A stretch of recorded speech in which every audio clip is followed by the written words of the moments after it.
Welcome to the Edgeworth Echoes podcast, discovering Edgeworthstown, a hidden gem of Irish history.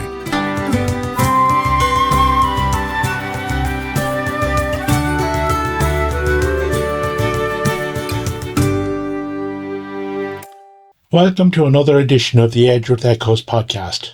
This is your host, John. In this episode, we look at two very different men who have Edgeworthstown connections.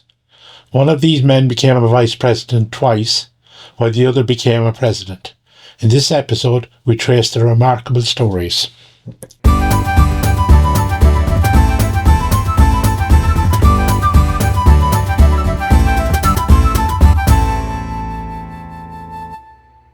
Bernard A. Maguire, S.J., born 1818, was one of the most distinguished Irish-American Jesuits of the 19th century.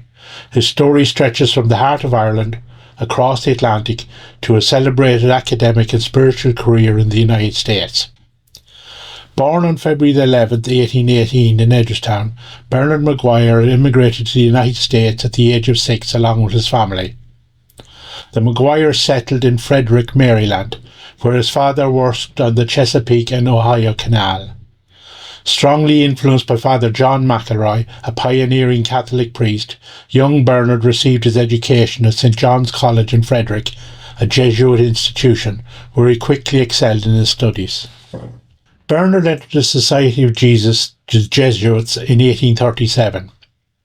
He continued his studies at Georgetown University, a pivotal Jesuit educational institution, eventually teaching mathematics, grammar and French, and serving as a prefect there. After his ordination to the priesthood in 1851, he began to develop his skills as a preacher and spiritual director. He was known for his ability to resolve difficult situations with a mixture of sternness and compassion, notably during a student uprising at Georgetown. The student uprising stemmed from a dispute between a debating society and the first prefect that resulted in 3 students being expelled. 40 other students left the college and wrote a letter demanding that the prefect be replaced and that they be allowed to return to the college. Bernard Maguire met with the students and persuaded them to return. The first prefect resigned and Bernard became the first prefect in his place. Maguire's leadership qualities were soon recognised. He served as president of Georgetown University not once but twice, first from 1853 to 1858 and again from 1866 to 1870. His permanent legacy includes expansion of the university's facilities, increased enrolment and the separation of the preparatory division, later Georgetown Preparatory School. During his second term, he shepherded the university through a post-Civil War rebuilding, restoring physical infrastructure and morale. The university's law school was established in 1870 under his leadership, and he was responsible for selecting its first faculty. It was the first law school in the United States at a Jesuit institution of higher learning. To symbolise national unity after the conflict, he introduced Georgetown's school colours, blue and grey, representing both the Union and the Confederacy. After his presidencies, Maguire was much sought after as a preacher, serving in Baltimore and Washington, D.C., converting many through his sermons. He was famed for his energy as a missionary, travelling throughout Maryland, Virginia and even as far afield as Canada and San Francisco. Famed for his oratory and zeal, his later years were devoted to retreats and revival missions. Father Bernard Maguire died in Philadelphia on April 26, 1886, and is buried at the Jesuit Community Cemetery at Georgetown. Today he stands as both a significant figure in the history of Irish-American Catholicism and a distinguished son of Edgeworthstown.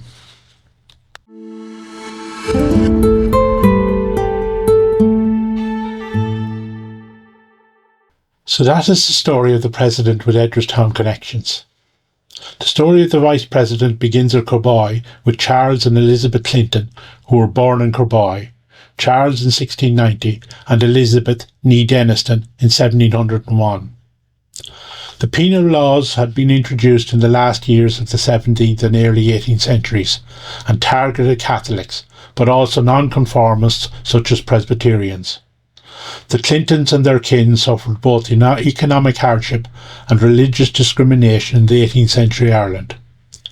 In 1729, seeking relief, Charles Clinton chartered the ship George and Anne, and along with his wife, children and more than 160 others from the Longford region made the perilous voyage from Dublin to the American colonies. The journey was harrowing. Near the beginning of the voyage, a gale blew them off course and then ending up on the coast of Africa. Half the passengers perished, some from measles, some from hunger and drowning before they reached Massachusetts. Ultimately, they settled upriver from New York City and christened their new home Little Britain, commemorating their origins. It was here that George Clinton was born on July 26, 1739. From these Irish roots, the Clinton family rapidly became central figures in colonial New York. Charles Clinton became a farmer, magistrate and a local leader, while his son George established himself in the local political scene. George served with distinction in the French and Indian War alongside George Washington and soon established himself as a lawyer and a political figure.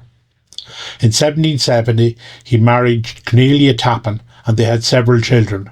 One of these children, Cornelia, was married to the French envoy to the United States, Edmund Charles Genet, until she passed away in 1810.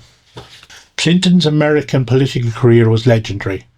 He became New York's first governor, holding office for a total of 21 years, once for 18 years and once for 3, making him the longest-serving governor in that state's history and the second longest in US history. He was a brigadier general in the Continental Army and was known for his defence of the Hudson River Valley, playing a crucial role in preventing British forces from dividing the colonies, and he was instrumental in defending New York during the American Revolution, both militarily and politically. He ran for the vice presidency in every election from 1788 onwards, losing out to others until his success in the 1804 election. He was also a prominent anti-federalist, arguing for greater protections of state rights during the drafting of the US Constitution. Clinton's influence reached its apex when he became the fourth Vice President of the United States, serving Thomas Jefferson between 1805 and 1809 and James Madison 1809 to 1812. His tenure as Vice President was marked by some friction with both presidents and the party establishment, but he retained immense respect. Clinton died in office in 1812, the first Vice President to do so, and his body lay in state in the capital, a mark of the esteem in which he was held.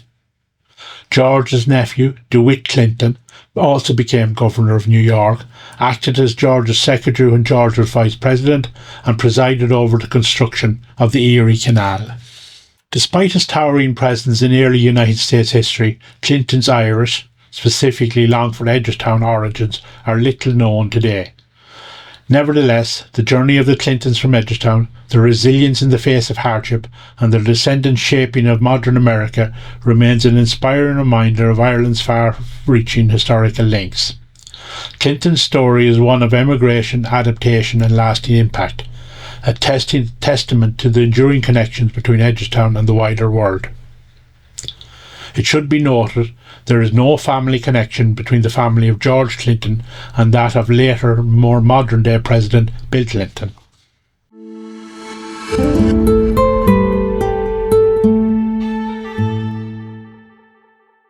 I hope you liked this look at two historical figures from the past who had connections with Edgeworthstown.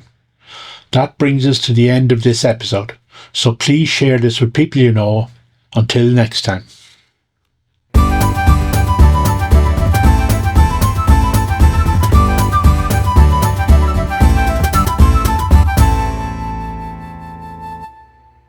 If you are interested in learning more about the Society and the history they preserve, please visit www.mariaedwardscentre.com.